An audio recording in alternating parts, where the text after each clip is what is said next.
Hello students, welcome to DP Academy. Today we will see practice set 3.2 of the chapter circle. Previous video में हमने practice set 3.1 solve किया था. आज हम practice set 3.2 solve करेंगे. तो चलिए स्टार्ट करते हैं. क्वेश्चन नंबर फर्स्ट है to circles having radii 3.5 centimetre and 4.8 centimetre touch each other internally. Find the distance between their centres. यहाँ पर आपको मालूम होना चाहिए अगर दो सर्कल्स इंटरनली टचिंग सर्कल्स हैं तो हमें क्या फाइंड आउट करना है, डिस्टेंस बिटवीन देयर सेंटर. अगर सर्कल इंटरनल टचिंग है तो distance between their centres is equal to क्या होता है, डिफरेंस बिटवीन देयर रेडियाई. अगर दो सर्कल इंटरनली टचिंग सर्कल्स हैं तो डिस्टेंस बिटवीन सेंटर क्या होता है, दो रेडियस का डिफरेंस होता है. हमने थियोरेटिकल पार्ट में देखा था. देखो यहाँ पर ये दो सर्कल्स हैं, एक छोटे सर्कल का सेंटर P है एंड बड़े सर्कल का सेंटर O है. दोनों इंटरनली टचिंग हो रही पॉइंट T में. पॉइंट ऑफ कॉन्टैक्ट क्या है, T. अब यहाँ पर OPT is the radius of smaller circle and OT is the radius of greater circle या larger circle.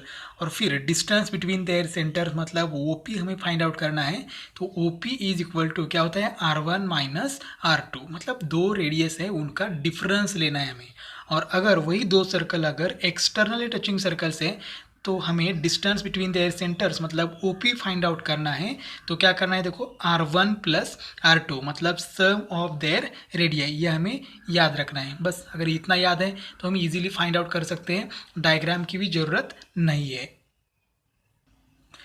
Late the radii of two circles be R1 and R2.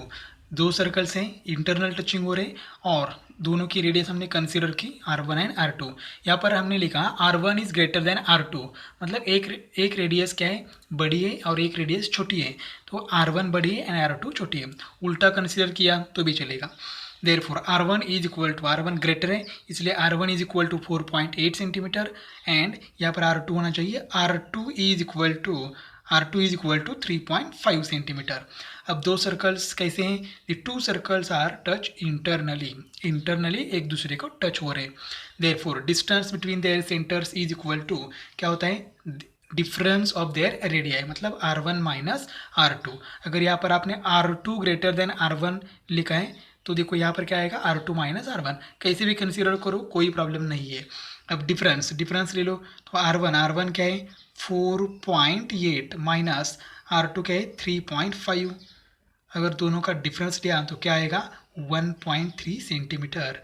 मतलब दो circles अगर internally touch हो रहे हैं और एक की रेडियस 4.8 है और दूसरे की रेडियस 3.5 है तो दोनों के डिस्टेंस सेंटर के बीच का डिस्टेंस है वो आएगा 1.3 सेंटीमीटर. क्वेश्चन नंबर सेकेंड है to circles of radii 5.5 centimetre and 4.2 centimetre touch each other externally. Find the distance between their centres. Question number first जैसा था वैसा ही ये क्वेश्चन है, सिर्फ सर्कल कैसे टच एक्सटर्नली टचिंग सर्कल्स है.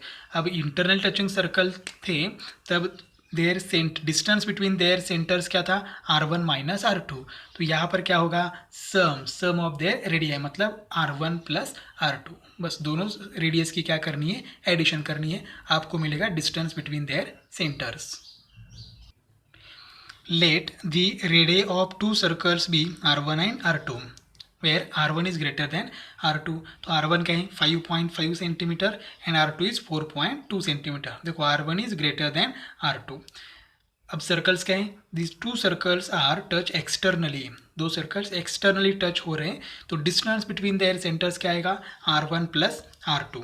तो यहाँ पर देखो R1 क्या है 5.5 प्लस R2 क्या है 4.2. अब एडिशन करो 5 प्लस 2 कितना आएगा 7.5 प्लस 4 कितना आएगा 9. तो distance between their centres is equal to 9.7 centimetre.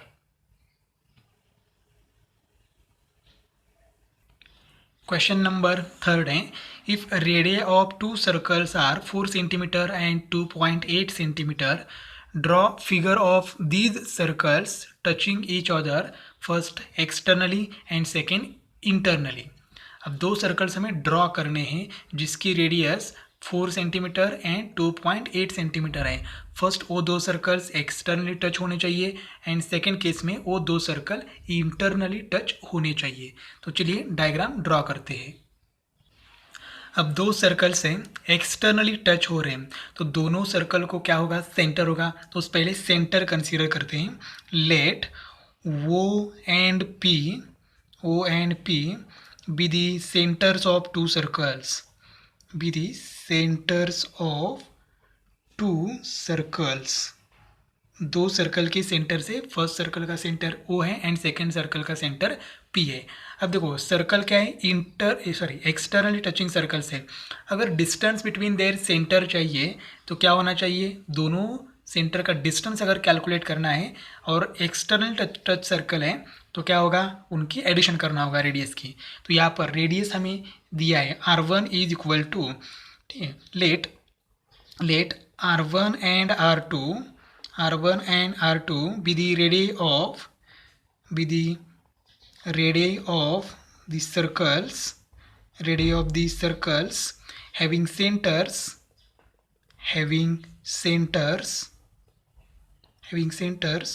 O and P respectively. अब इसका मीनिंग क्या है, मतलब जिस सर्कल का सेंटर O है उसकी रेडियस R1 है एंड जिस सर्कल का सेंटर P है उसकी रेडियस R2 है। और यहाँ पर हम लिखते हैं R1 is greater than R2, therefore अब R1 इज इक्वल टू, तो फर्स्ट रेडियस क्या है देखो 4 centimetre and R2 is equal to, R2 क्या है 2.8 सेंटीमीटर। अब हमें क्या करना है, एक्सटर्नली टचिंग सर्कल कैलकुलेट करना, ड्रॉ करना है। तो उसके लिए डिस्टेंस बिटवीन देयर सेंटर पहले कैलकुलेट करते हैं। OP distance between their centres, दो सेंटर है O एंड P, उनके बीच का डिस्टेंस मतलब OP क्या होता है R1 प्लस R2, क्योंकि सर्कल क्या है एक्सटर्नली टचिंग सर्कल्स है तो sum of their radii is equal to, अब R1 क्या है 4 प्लस R2 क्या है 2.8, therefore OP is equal to, ये कितना आ गया यहाँ पर 6.8 सेंटीमीटर। अब देखो एक सेंटर लेते हैं और वहाँ से 6.8 सेंटीमीटर पर दूसरा सेंटर होगा। देखो यहाँ पर एक सर्कल का सेंटर है O है, यहाँ पर O कंसीडर करते हैं और यहाँ पर दूसरा सेंटर है उसको P कंसीडर करते हैं। अब क्या करना है, देखो यहाँ पर O सर्कल की रेडियस क्या है 4 सेंटीमीटर। अब सीधा रेडियस लेते हैं 4 सेंटीमीटर एंड यहाँ पर सर्कल ड्रॉ करते हैं। यहाँ पर P सेंटर कंसीडर करके रेडियस लेते हैं 2.8 और दूसरा सर्कल ड्रॉ करते हैं। तो दोनों सर्कल ड्रॉ होने के बाद वो क्या हो गए, एक्सटर्नली टचिंग सर्कल्स हो गए। ये OP डिस्टेंस कितना है 6.8, कितना भी डिस्टेंस नहीं लेना है, हमने कैलकुलेट किया यहाँ पर 6.8 सेंटीमीटर। देखो यहाँ पर हमने एक सर्कल ड्रॉ किया, उसका सेंटर क्या है O एंड ये रेडियस कितनी है 4 सेंटीमीटर। फर्स्ट सेंटर O है उसकी रेडियस क्या है R1 एंड R1 क्या है 4, तो R रेडियस 4 लिया और एक सर्कल ड्रॉ किया। अब ये सर्कल थोड़ा सा बाहर गया है, ठीक है, इसलिए यहाँ पर मैंने डिसकनेक्ट किया है, ये लिखा है इसलिए, अदरवाइज ये पूरा क्या करना है कनेक्ट करना है, पूरा सर्कल ड्रॉ करना है। अब दूसरा सर्कल ड्रॉ करना है, उसके लिए सेंटर क्या है P एंड रेडियस क्या है, तो R2 कितनी है 2.8, तो डिस्टेंस लेते हैं 2.8 और सेंटर क्या है P, एक सर्कल ड्रॉ करते हैं। यहाँ पर हमने दूसरा सर्कल भी ड्रॉ कर दिया जिसका सेंटर P है एंड रेडियस कितनी है, यहाँ पर कॉमन पॉइंट है, पॉइंट ऑफ कांटेक्ट, इसको अगर हम सपोज क्या कहेंगे R कहेंगे या Q कहेंगे तो PQ is a radius of smaller circle और वो कितनी है R2 कितनी है 2.8 centimetre and OQ is a radius of larger circle और उसकी रेडियस क्या है 4 सेंटीमीटर। तो देखो दोनों के बीच का मतलब डिस्टेंस बिटवीन देयर सेंटर क्या होगा 6.8 सेंटीमीटर और ये है एक्सटर्नली टचिंग सर्कल्स। बस इतना ही हमें करना था। अब हम कैलकुलेशन करते हैं इंटरनली टचिंग सर्कल्स के लिए। एक बार फिर से R1 and R2 be the radius of two circles having centres O and P respectively. यहाँ पर R1 is greater than R2। अभी प्रीवियस एग्जांपल में कंसीडर किया है या कंसीडर नहीं किया तो भी चलेगा, लेकिन कैलकुलेशन करना है डिस्टेंस बिटवीन देयर सेंटर्स, ये हमें कैलकुलेशन कंपलसरी करना है। तो देखो डिस्टेंस बिटवीन देयर सेंटर्स मतलब सेंटर क्या है O एंड P, तो डिस्टेंस बिटवीन देयर सेंटर्स मतलब OP is equal to internally touching circles हैं तो क्या होता है, दो रेडियस का डिफरेंस, मतलब R1 माइनस R2। अब R1 कितनी है 4 माइनस R2 कितनी है 2.8। यहाँ पर लिखते हैं R1 is equal to 4 centimetre and R2 is equal to 2.8 centimetre. अब यहाँ पर क्या करते हैं, डिफरेंस लिखते हैं यहाँ पर। तो यहाँ पर डिस्टेंस क्या आएगा, डिफरेंस आएगा 1.2 सेंटीमीटर, मतलब distance between their centres is equal to 1.2 centimetre. मतलब एक का सेंटर है O यहाँ पर होगा और वहाँ से 1.2 डिस्टेंस पर क्या होगा, P होगा।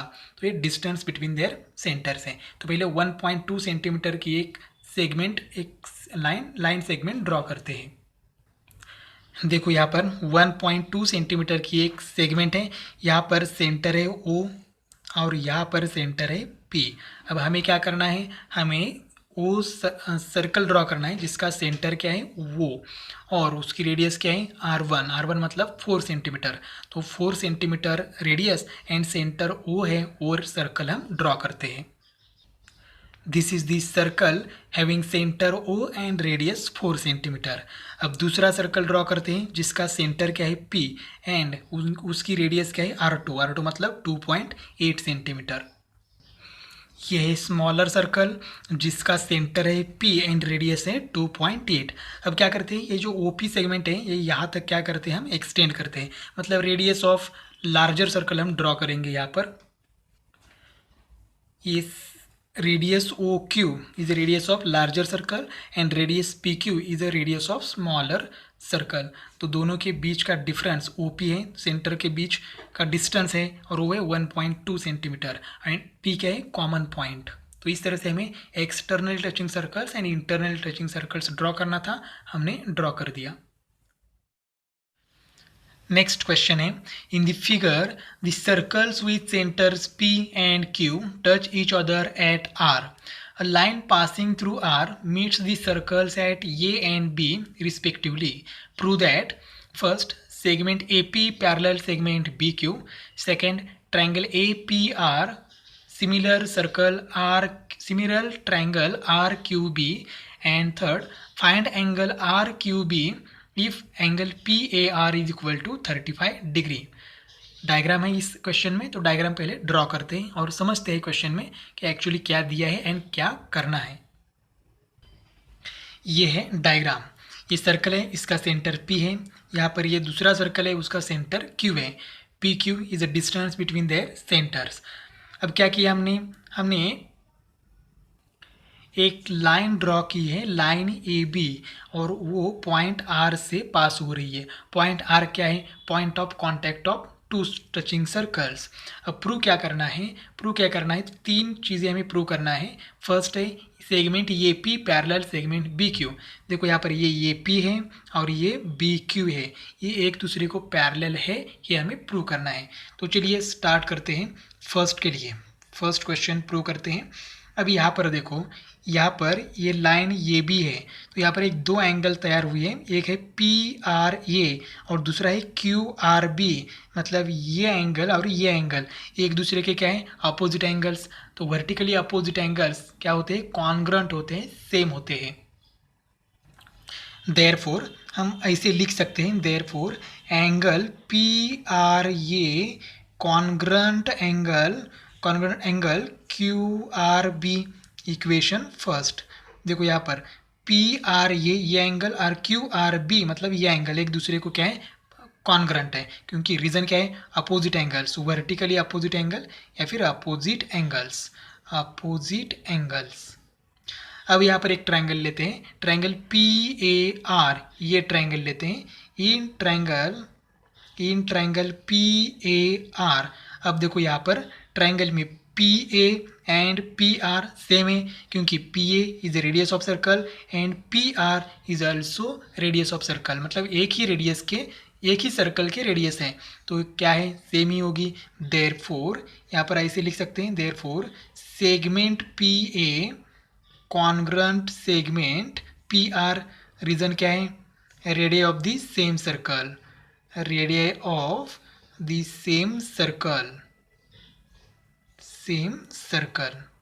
अब देखो यहाँ पर इस ट्रायंगल में, ट्रायंगल पी ए आर में, ये दोनों side P A and P R same है। इसका मतलब अगर कोई भी ट्रायंगल में या किसी भी ट्रायंगल में दो साइड सेम है तो उसको हम कहते हैं आइसोस्केलिस ट्रायंगल। अब आइसोस्केलिस ट्रायंगल है तो जो दो साइड सेम है उनके अपोजिट एंगल्स क्या होते हैं, सेम होते हैं। मतलब पी ए का अपोजिट एंगल क्या है, ये आर, और पी आर का अपोजिट एंगल क्या है, ये। तो ये दोनों क्या है, सेम है, क्योंकि आइसोस्केलिस ट्रायंगल थ्योरम हमें मालूम है। देयरफॉर यहाँ पर हम लोग लिख सकते हैं, therefore angle P A R congruent angle P R, ये इक्वेशन नंबर सेकेंड। रीजन क्या है, यहाँ पर रीजन लिखते हैं isosceles triangle theorem, isosceles triangle theorem. अब यहाँ पर दूसरा ट्रायंगल लेते हैं, in triangle Q R B. देखो यहाँ पर क्यू आर बी, ये triangle same to same calculation है। यहाँ पर भी Q R and Q B same है क्योंकि radius of the circle. Therefore यहाँ पर भी लिख सकते हैं segment Q R congruent segment Q B. Reason क्या है, इसका रीजन है radius of the same circle, radii of the same circle. इसका मतलब ये जो ट्रायंगल है क्यू आर बी, ये क्या हो गया, आइसोस्केलिस ट्रायंगल, क्योंकि Q R and Q B दोनों साइड सेम है। तो क्यू आर का अपोजिट एंगल ये बी और क्यू बी का अपोजिट एंगल ये आर, दोनों क्या है, सेम है। देयरफॉर यहाँ पर भी हम लोग ऐसे लिख सकते हैं angle Q B R congruent angle Q R B. Reason क्या है, रीजन है isosceles triangle theorem, isosceles triangle theorem, isosceles triangle theorem.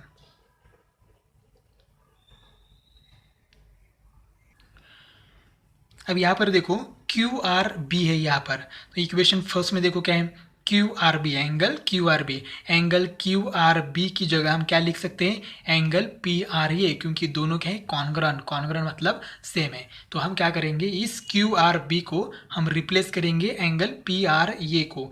Therefore angle Q B R congruent angle Q R B की जगह क्या लिखेंगे, angle P R A, angle P R A. Equation number third, reason लिखेंगे from equation first में angle Q R B की value थी P R A, angle P R A, तो हमने यहाँ पर रिप्लेस किया। अब equation second and third observe करो, from equation second and third देखो यहाँ पर क्या है, एंगल पी आर ए और यहाँ पर भी क्या है, एंगल पी आर ए। इसका मतलब आर एच एस सेम है तो एल एच एस भी क्या होनी चाहिए, सेम होनी चाहिए। Therefore, from equation second and third, angle P A R congruent angle Q B R. अब पी ए आर कहाँ है, देखो यहाँ पर है एंगल पी ए आर। अब हम इसको रीअरेंज करेंगे, एंगल पी ए आर को हम ऐसे लिख सकते हैं पी ए बी, आर की जगह सिर्फ ये एक्सटेंड करना है यहाँ तक। Therefore angle P A are की जगह क्या लिखेंगे, बी इज कॉन्ग्रुएंट एंगल। अब यहाँ पर क्यू बी आर है, देखो यहाँ पर क्या है, एंगल क्यू बी आर है, तो इसको ऐसे लिख सकते हैं एंगल क्यू बी आर की जगह ये लिख सकते हैं। ठीक है, तो यहाँ पर क्या होगा, एंगल क्यू बी ये। अब इसका रीज़न क्या है, तो इसका रीज़न है ये R and B are collinear, ये dash R dash B, A R and B एक ही लाइन पर है तो हम इसको चेंज कर सकते हैं।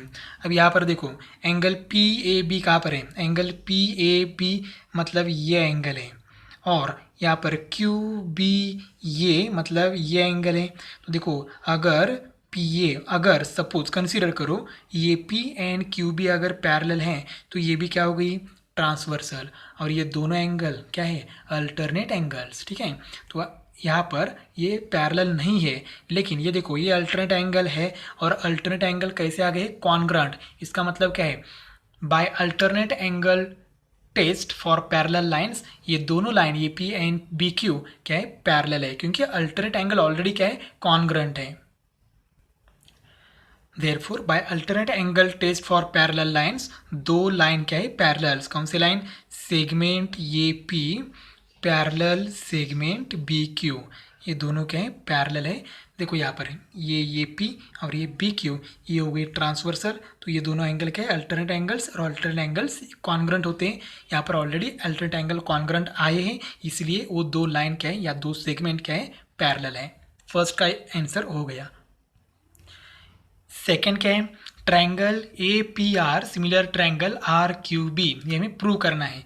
तो ट्रायंगल ए पी आर देखो कहाँ पर है, ट्रायंगल ए पी आर ये ट्रायंगल, और दूसरा ट्रायंगल है आर क्यू बी, ये ट्रायंगल हमें क्या करना है, सिमिलर है, ये हमें प्रूव करना है। Therefore in triangle A P R and triangle R Q B, अब यहाँ पर देखो, यहाँ पर एंगल कौन सा है, यहाँ पर एंगल है एंगल पी आर, ये देखो ये एंगल है, और यहाँ पर क्यू आर बी ये एंगल है, ये दोनों क्या है, अपोजिट एंगल्स। इक्वेशन फर्स्ट में हमें ऑलरेडी लिखा है। देयरफॉर यहाँ पर क्या लिखेंगे, एंगल पी आर ये congruent angle Q R B, एक तो अपोजिट एंगल्स लिखो या फिर फ्रॉम इक्वेशन फर्स्ट, हम लिखते हैं from equation first. Equation first में हमें अपोजिट एंगल इक्वल है, ये हमने प्रूव किया है।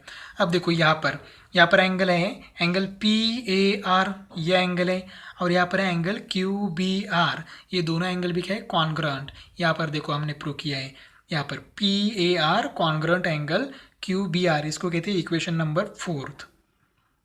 तो देखो इक्वेशन फोर्थ में वो दो एंगल हमने कॉन्ग्रेंट दिखाए हैं। Therefore angle P A R congruent angle Q B R, reason क्या है, फ्रॉम इक्वेशन फोर्थ।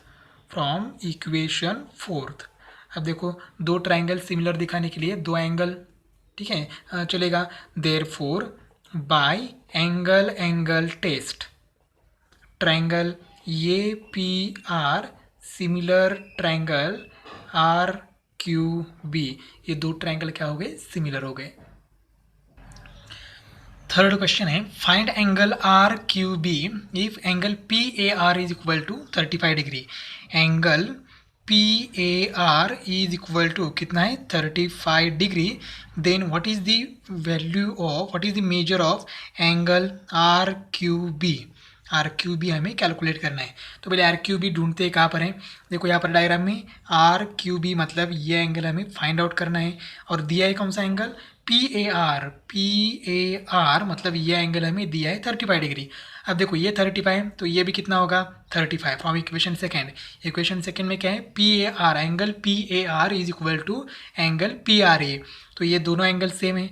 अब ये एंगल और ये एंगल सेम है क्योंकि अपोजिट एंगल है फ्रॉम इक्वेशन फर्स्ट, ठीक है। तो ये 35, तो ये भी क्या हो गया 35, और ये एंगल 35 है, तो ये भी एंगल क्या है 35। यहाँ पर देखो आइसोस्केलिस ट्रायंगल थ्योरम से हमने प्रूव किया है, तो इसका मतलब चारों एंगल का मेजरमेंट सेम है 35 डिग्री। कौन सा, एंगल पी ए आर ये एंगल पी आर ये एंगल क्यू आर बी ये एंगल, और लास्ट है क्यू बी आर ये एंगल, चारों के मेजरमेंट कितने 35 डिग्री। अगर ये 35 डिग्री है तो ये एंगल हमें फाइंड आउट करना है।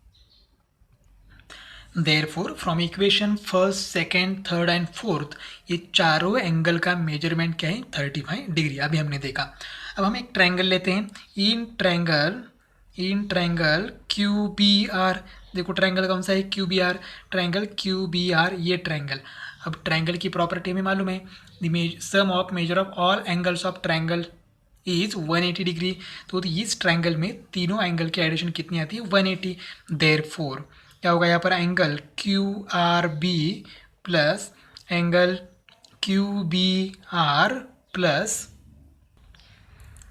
Angle R Q B is equal to 180 degree. अब यहाँ पर देखो सबकी वैल्यू मालूम है, क्यू आर बी कितना है 35, क्यू बी आर कितना है 35, आर क्यू बी हमें कैलकुलेट करना है। तो यहाँ पर क्या हो जाएगा 35 प्लस इसका मेजरमेंट मालूम नहीं है, angle R Q B is equal to 180, 35 plus 35 70 plus angle R Q B is equal to 180। अब 70 प्लस से बाहर जाके क्या हो जाएगा minus. Therefore angle R Q B is equal to 180 minus 70। Therefore angle R Q B is equal to 110 degree. Third question था find angle R Q B, उसका measurement आ गया 110। नेक्स्ट क्वेश्चन है in the figure the circles with centre C and B touch each other at E, line L is a common tangent which touches the circle at C and D respectively. Find the length of segment CD if the radii of the circles are 4 cm and 6 cm. अब पहले diagram draw करते हैं। ये है diagram. अब diagram में देखो इस सर्कल का सेंटर ये है, इस सर्कल का सेंटर बी है, और क्या दिया है, ये दोनों सर्कल एक दूसरे को टच हो रहे हैं एट पॉइंट ई। यहाँ पर पॉइंट क्या है, ई है, यहाँ पर पॉइंट ऑफ कांटेक्ट क्या है, ई। मैं यहाँ पर ई लिखता हूँ, यहाँ का पॉइंट ई है। और दूसरे क्या दिया है, line L is a common tangent. Line L देखो, ये लाइन एल है, इसको हम एल कहते हैं। Line L is a common tangent of both the circles, touches the circles at C and D respectively. इस सर्कल को सी में और इस सर्कल को डी में टच हो रहे हैं। Find the length of segment C D. Segment C D यहाँ पर है, उसकी लेंथ हमें फाइंड आउट करनी है। If the radius of the circle are 4 centimetre and 6 centimetre, इसकी रेडियस 4 है और इसकी रेडियस 6 सेंटीमीटर है। अब यहाँ पर हम कंस्ट्रक्शन करते हैं, क्योंकि क्वेश्चन में डायग्राम इतनी है। अब हमें क्या करना है, यहाँ का रेडियस ए सी ड्रॉ करना है, हमें यहाँ पर ये भी ड्रॉ करना है, और यहाँ पर बी डी भी, ये रेडियस भी ड्रॉ करनी है। हमने कंस्ट्रक्शन कर लिया। अब देखो यहाँ पर एंगल ए सी डी, ये जो ए सी डी है, ये एंगल कितना है, तो यहाँ पर एंगल होगा 90 डिग्री। रीज़न क्या है वो भी जानते हैं। यहाँ का एंगल बी डी सी, ये भी कितना है, 90 डिग्री। रीज़न क्या है, तो रीज़न है ये टेंजेंट है, और ये क्या है, रेडियस। तो tangent is always perpendicular to radius, tangent theorem. यहाँ पर भी बी डी क्या है, रेडियस, और ये लाइन क्या है, टेंजेंट। तो यहाँ पर एंगल कितना होगा, 90 डिग्री।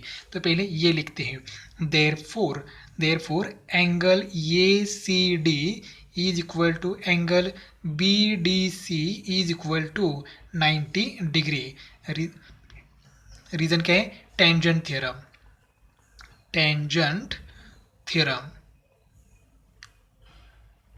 अब यहाँ पर देखो रेडियस कितनी है, यहाँ पर इस सर्कल की रेडियस क्या है, ये सी और ये दोनों भी क्या है, रेडियस है। तो उसकी रेडियस क्या है, 4 सेंटीमीटर। और यहाँ बी ई या बी डी दोनों भी क्या है, रेडियस। तो उनका मेजरमेंट क्या है, 6 सेंटीमीटर। तो यहाँ पर लिखते हैं देयरफॉर ये सी इज इक्वल टू ये ई इज इक्वल टू क्या है, 4 सेंटीमीटर। और यहाँ पर B E is equal to B D is equal to 6 centimetre. अब हमें ये भी कैलकुलेट करना है, मतलब डिस्टेंस बिटवीन देयर सेंटर्स। तो क्या है, तो रेडियस की एडिशन ये ई प्लस बी। तो यहाँ पर लिखेंगे देयरफॉर ये बी इज इक्वल टू ये ई प्लस ई बी या बी ई। रीज़न क्या है, ये dash E dash B, betweenness property. अब ये भी कैलकुलेट करना है, तो ये ई हमें मालूम है क्या है, 4 प्लस बी डी हमें मालूम है कितना है, बी डी 6। तो ये बी की लेंथ आई, ये B is equal to 10 centimetre. अब क्या करते हैं, draw segment A M perpendicular segment B D. अब देखो बी डी कहाँ पर है, ये बी डी है, और पॉइंट ए से यहाँ पर क्या करना है, परपेंडिकुलर ड्रॉ करना है। ड्रॉ करते हैं, क्या किया हमने, पॉइंट ए से इस रेडियस बी डी पर हमने एक परपेंडिकुलर ड्रॉ किया, उसका नाम है ए एम। अब देखो यहाँ पर एक क्वाड्रिलेटरल बना है, ये एम डी सी। तो ये क्वाड्रिलेटरल किस टाइप का है, ये हमें फाइंड आउट करना है। तो देखो यहाँ पर एंगल क्या है, 90 डिग्री, यहाँ पर एंगल क्या है, 90 डिग्री, यहाँ पर एंगल क्या है, 90 डिग्री। तो यहाँ पर यह एंगल कितना होगा, तो एंगल सी ए एम कितना होगा, 90 डिग्री, क्योंकि रिमेनिंग एंगल ऑफ क्वाड्रिलेटरल चारों के एडिशन कितने आने चाहिए, 360। 360 से 90 प्लस 90 माइनस कर लो तो 270 हो गया। तो 360 माइनस 270 कितना आ गया, 90। मतलब सी ए एम क्या हो गया, 90। अब किसी भी क्वाड्रिलेटरल के चारों एंगल 90 डिग्री है तो वो क्या है, वो होता है रेक्टेंगल। अब ये segment perpendicular B D draw करने के बाद एंगल ये एम डी कितना होगा, 90 degree.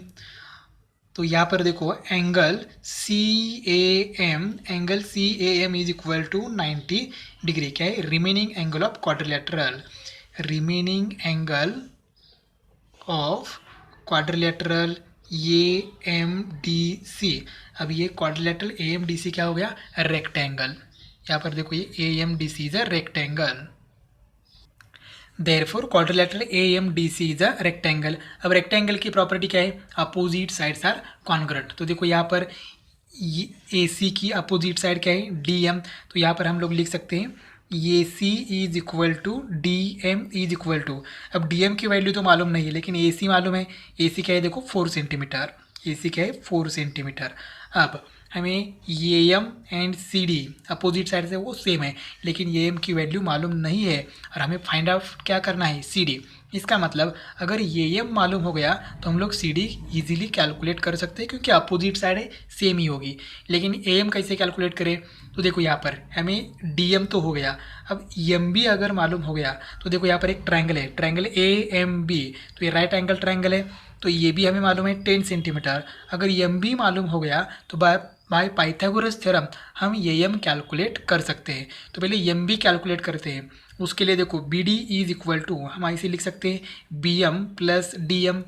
Therefore BD is equal to BM plus DM। अब यहाँ पर BD की वैल्यू हमें मालूम है क्योंकि रेडियस ऑफ द सर्कल है और BD कितनी? 6 इज इक्वल टू, देखो यहाँ पर AC की वैल्यू 4 है एंड BD की वैल्यू 6 है। BM हमें मालूम नहीं है, BM प्लस DM क्या है? 4। अब ये 4 यहाँ पर क्या है?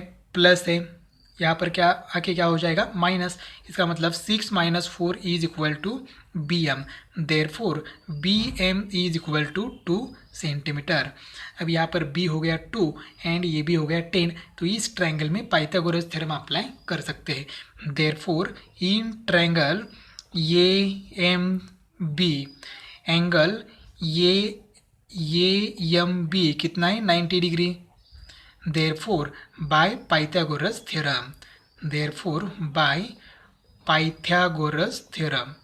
पाइथागोरस थ्योरम हम यूज कर सकते हैं। अब पाइथागोरस थ्योरम क्या है? तो हाइपोटेनस स्क्वायर। तो ट्रायंगल AMB में ये भी क्या है? ये भी है हाइपोटेनियस। तो यहाँ पर क्या हो जाएगा? AB square is equal to AM square plus BM square. अब यहाँ पर ये बी की वैल्यू हमें मालूम है, देखो ये भी यहाँ पर हमने कैलकुलेट किया है 10 सेंटीमीटर। तो यहाँ पर 10 bracket square is equal to AM हमें कैलकुलेट करना है, AM स्क्वायर प्लस BM अभी हमने कैलकुलेट किया 2 स्क्वायर। अब यहाँ पर स्क्वायर करते हैं, 10 का स्क्वायर हो जाएगा 100 is equal to AM square plus ये क्या हो जाएगा? 4 यहाँ पर प्लस है, यहाँ आके माइनस हो जाएगा। तो 100 minus 4 is equal to AM square. Therefore AM square की वैल्यू क्या आ जाएगी? Therefore AM square is equal to 96। अब हमें स्क्वायर रूट लेना है, तो AM का स्क्वायर रूट, AM स्क्वायर का स्क्वायर रूट AM, 96 का स्क्वायर रूट, ये परफेक्ट स्क्वायर नहीं है तो ये रूट 96। अब रूट 96 को हम ऐसे लिख सकते हैं 16 इंटू 6, 16 6 जार 96। अब ये स्क्वायर रूट दोनों को सेपरेट दे सकते हैं, रूट 16 इंटू रूट 6 क्योंकि बीच में मल्टीप्लाई है तो सेपरेट दे सकते हैं।